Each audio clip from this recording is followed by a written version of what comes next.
Welcome to Terrorism Podcast. I'm Mike. And this is Orlando, and we're here for another Monday mini-sode. Yeah, Monday minis. I feel like I didn't come in with as much like Monday. We're still waiting on one of our listeners to come through for us on the coming up with a crazy Monday mini intro. I think somebody drew us, though. Oh, really? Somewhere. I got to get back. We have so many social media accounts going. Yeah, it's hard to track it all. If you have not heard back from me yet, just email us or hit us up in the DMs. Somehow get a hold of us. Yeah. I'm really interested. Now, this episode is going to be a little different than our other Monday mini-sodes. The reason this came up, I always make our, whenever Mike and I think together and come up with our episodes, it's always a reaction to something, right? It's not just out of the blue we come up with ideas. And this one came from, I was on a TikTok, that wonderful app, and I gotta tell you, like, the amount of new resellers that jump on there and speak as if they're authorities, this is just as wild to me. And now, are you talking about new as in like they're new to the social media game? No. They're just new. They're just like new. Like you can like tell when they're new, right? You can when they're seasoned and they show up on the app. That's a whole different story. And I see a lot of these new resellers on there, and they're just trying to push their content to sell a course. And I'm like, there's no way I would ever buy a course from this person. This person, I go to their store and it says like, I don't know, 800 items sold. And I'm like, whoa, like 800, like I'm not going to, like, why would I do that? Right now, if you're documenting your journey and you're like, hey, this is what I picked up, this is what I'm learning, that's different. But when you're speaking as an authority and you're trying to sell a course and then you only have like a certain amount of items sold and you've only been on the platform for so long, I'm like, I don't know about that. Now, that goes in line with what I've been catching lately. And this goes like in cycles. We've had a couple episodes where we addressed this before. But people are sharing items that for sure are worthless, but they're talking about them as they're like the biggest bolos, the biggest find that they could ever have. And I think they're causing a lot of people money because they look at that, they're like, wait, I saw that at my mom's house, or I saw that at grandma's, or I went to the thrift store. I'm going to buy it all out. And I saw one guy, and you can bring up the first item here. He bought out every single one of these in a store. In a thrift store. And I'm like, that was a terrible buy. Yeah. And that's the hard part too, is a lot of this too is driven not just by like resellers talking about these things, but the media, right? Because they love the clickbait. Like if you're going through Twitter or Instagram or just Google News, Facebook News, whatever type of news you're using, it's going to be very common for you to see things where it's something like, oh, Beanie Babies. This Beanie Baby sells for $5,000. Do you have this beanie? And everybody thinks like, oh yeah, and it's actually just like a common Beanie Baby. And there was a point in time where there were some collectible ones, and I'm not saying all Beanie Babies are worthless, but there's been this 99% are sure, and there's been this narrative driven that like things like Beanie Babies are very, very valuable. And I would say of my friends who know that I resell and occasionally they'll go to like garage sales, almost guaranteed that if I get a text message of, hey, do you think this is worth anything? It's a 50-50 that it's a Beanie Baby picture they sent me, right? Because the average person who's not like a hardcore reseller, in their mind, Beanie Babies are super valuable. And it's part of like this thing.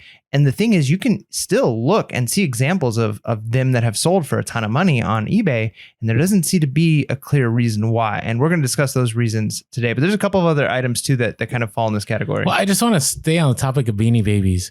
Just real quick, a lot of people go, well, 99% of them are worthless, but there's that 1% that have a misprinted tag or there's an error in the embroidery or something. No. Now, there might have been a time, or I saw somebody say, I have one of the original like 9 that were first produced. It's like, yeah, and 1,000 of them, or I don't know, 10,000 or 50,000. I don't know how many were produced. The reason that Beanie Babies died in value was mass production. And then with the mass production, there was a lack of demand, and then it just tanked. Have you seen that famous news story? The couple that got divorced, and they had used Beanie Babies as their, I guess, to pay for their college kids or something, or their savings.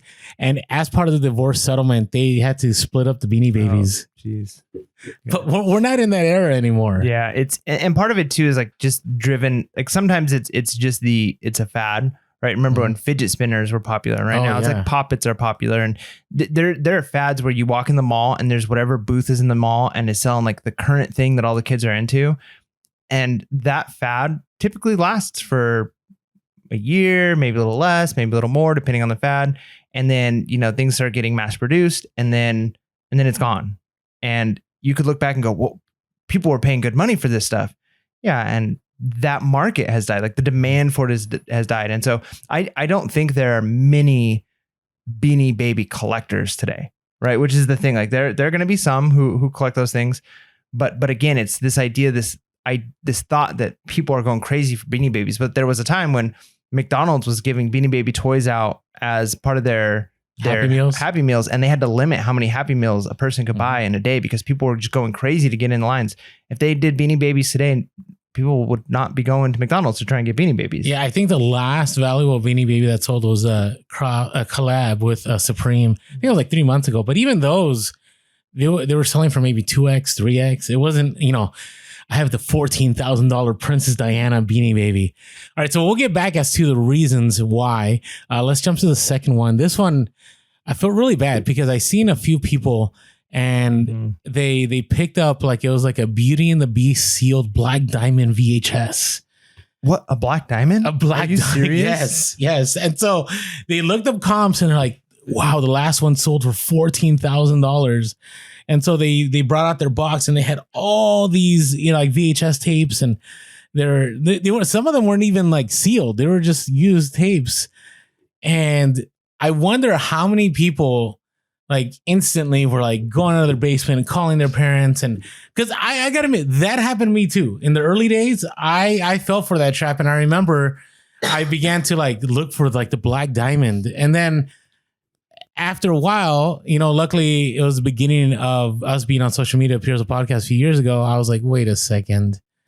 Yeah, this is not true. Like there's no value, because what is the difference between the one that sells for $1 with shipping and the one that sells for $15,000 with shipping? There is no difference. Yeah, we'll talk. Well, there is a difference. We'll talk about that, the reasons when we get there. And the last of the top three that you were talking about, like I've never seen this. So it's how do you pronounce it? Corningware? Corningware. Yeah. So it's like when you I looked bake it up. stuff. I just looked it up right now to see like what Corningware is.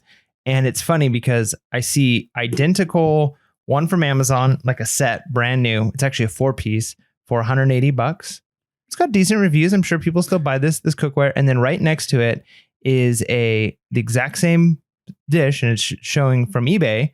And this is just from like the shopping. You Google something and it's like for $3,000. $3,000. And you get with Amazon, you get two of them. Yeah, on eBay, four. And eBay, you get one. Yeah. So what's the difference?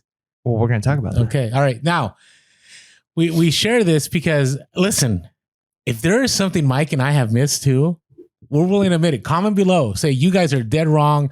Those things are really valuable, and this is why. Yeah. Now, don't do it a troll, which would be kind of funny if we got trolled. But I am 99.999% sure all this stuff is worthless. Yeah. And so the first one, I'll bring up the reason why, because I feel like I know this one the best as far as like how this works.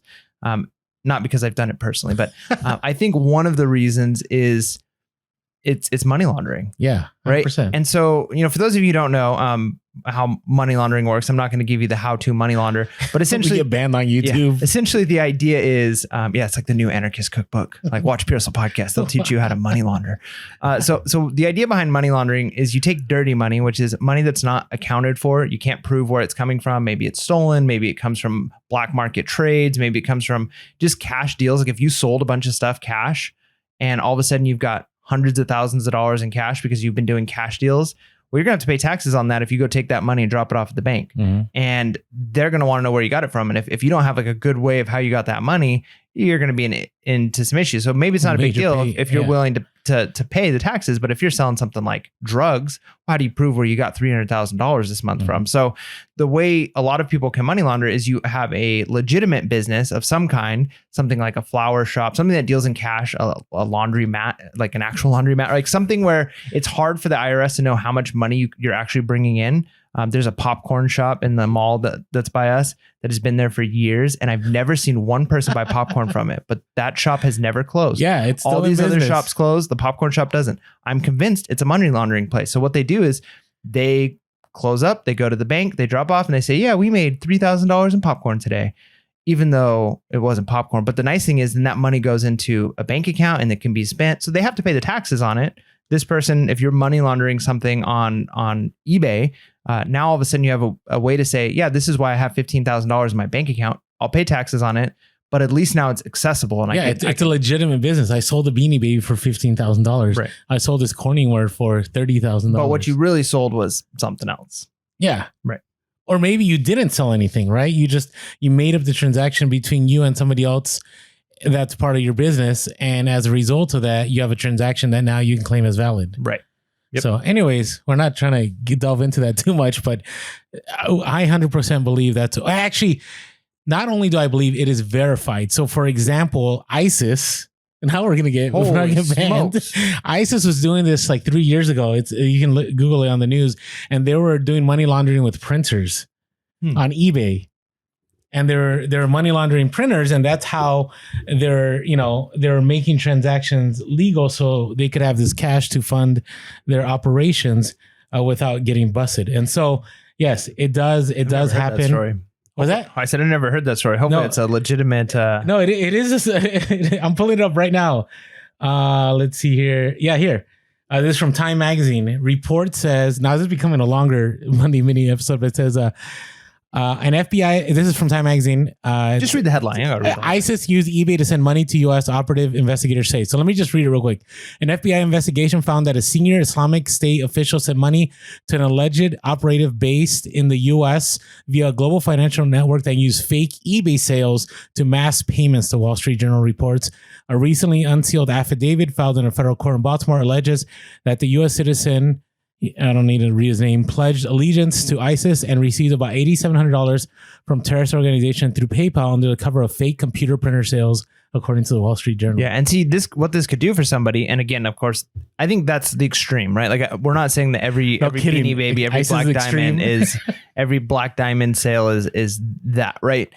Or even that most of them are like actually money laundering per se, but there is going to be some. And the hard part is you see that example and you're like, whoa, I found that printer at a garage sale. So this is like an $8,000 printer. Well, probably not, right? Like this is, and sometimes you don't even have the actual thing. Maybe the thing they're shipping is, just like an envelope or a picture, and it's so that there's tracking and whatever, but they don't actually have to have the item. But again, it's got to be something that looks legitimate enough, and then eBay again can work as that. So yeah, not all transactions are going to be money laundering, but I'm sure that there are some examples of money laundering of Beanie Babies and Black Diamond VHS. Can you imagine you're like this gangster and like, you funnel in a bunch of money and you're selling like Dumbo. Yeah. Beanie Babies. You know what I mean? All right. Now the next one is to keep an item up if it's out of stock. So for example, they have something and they want to, keep selling it, but they don't want to lose the ranking. They don't want to lose the watchers. They don't want to do anything. And so what sometimes people do is, and it doesn't necessarily apply to Beanie Babies or Black Diamond VHS, but they'll hike up the price really high. So you might see something that, like, let's say it's a PS5, right? And this person has sold 20 PS5s and they're out of stock, but they don't want to lose that ranking on the eBay search or even on Amazon. They don't want to lose that ranking on Amazon as far as the algorithm feeding them sales. And so what they'll do is they'll hike up the price from the whatever $800 you're selling it for, and they'll put it at $8,000 or whatever obscene number. And what may happen is somebody they know will purchase that, but they'll never pay for it. But it still shows up, and it's still, that item is still technically in the whole ranking of items for the PS5. And that's why they hike up those numbers. And that's why you see those numbers. Well, I would imagine that when you see high numbers like that, those aren't going to be like necessarily sold comps. So there's no real. Sometimes they are. Maybe some. But a lot of times, like I think the probably more common thing is just to raise the price and then know that it's not going to sell, but at least you haven't had to pull your listing and start a new listing. Correct. Right? Correct. So yeah, so I definitely think that is going to be one. And then I'll let you do the next one because I want to do the last one here that I added. All right.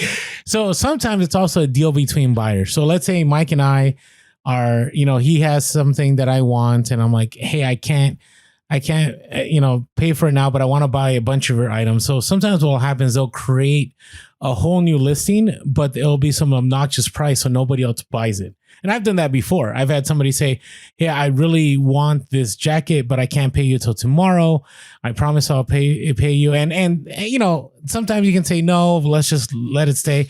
Sometimes they're pretty adamant. And if I feel that they're actually going to pay, I might hike up a jacket from $50 to $1,000. If somebody pays $1,000. All good. But if they don't, the listing is safe. And then the next day they'll message me and I'll say, "Hey, you ready to buy?" And they'll say yes. And then I'll go and I'll change the price back to where it was and they'll buy the item and problem solved. Yeah. Or again, kind of along the same lines as money laundering with that, but I think it's a little bit different, is I want to be secretive with what I'm selling. But again, I want a legitimate transaction. I want a third party to be able to arbitrate this deal. I want a third party to be able to prove, whatever. So I've got something very secretive that I want to sell you and you want to buy it, but like we're worried about the world knowing, like, whatever, how people can be like with certain things. Like I've got gold, I've got, physical gold that I'm going to sell you, but I don't want the, government to know that I've got gold. People have different feelings about stuff. So what do you do? Well, I'm going to sell you a black diamond VHS and you buy it. And when the transaction is done, the shipping, all that stuff. So then there's a transaction that's happened. It's kind of like the money laundering. I feel like we're going to get banned on YouTube. I'm just saying. But again, I think that's part of what some of it's doing. And some of it could be nefarious stuff, right? Like, again, going back to drugs. There's a comedian. Well, I heard a comedian say that you go, now let's talk about drugs. Yeah, this is if we get banned on this, whatever. A comedian, Mitch Hedberg, said, "I love my mailman because he's a drug dealer and he doesn't even know it." Right, and kind of that idea of like what is really in the I know what that. Yeah. So you're buying a VHS. Is it empty? What's inside? Did you know, like, hey, if you want to get this stuff, if you want to get the however many pounds of whatever you want to, all you got to do is eBay. This is the listing you're looking up, and this is how you get it, right? So that's one thing. And then I think the last thing I just want to quickly mention is some of it's trolling, right? And we've seen examples of people being really mad that people are selling things for a high price. And especially when it comes to bidding is where this really happens the most. And somebody is, let's say, selling a brand new graphics card or selling a PS5 or whatever the thing is they're selling, and people are mad that they didn't get one, or they look at people who are selling them on eBay as scalpers. So what do? They start bidding on the items and they bid it up to some obnoxious number. Like, I bid up this PS5 to $570,000. Woo, congratulations. But I'm not going to pay for it. But you're going to have to wait to see. And then you're going to have to delist it and you're going to have to relist it and you're going to have to restart your bid over. And guess what? I'm going to do it again on another account. And nobody's ever going to actually be able to buy this PS5. And you as the reseller are going to be screwed. But it's going to look like a whole bunch of sold at a high price. And I think that happens occasionally. So beware of trolls. There you go. So hopefully this brought some clarity. Hopefully you're able to dodge some of these items and not put your money into something that will not give you a great return. And with that being said, make sure to be real, be relevant, and be reselling late. Peace.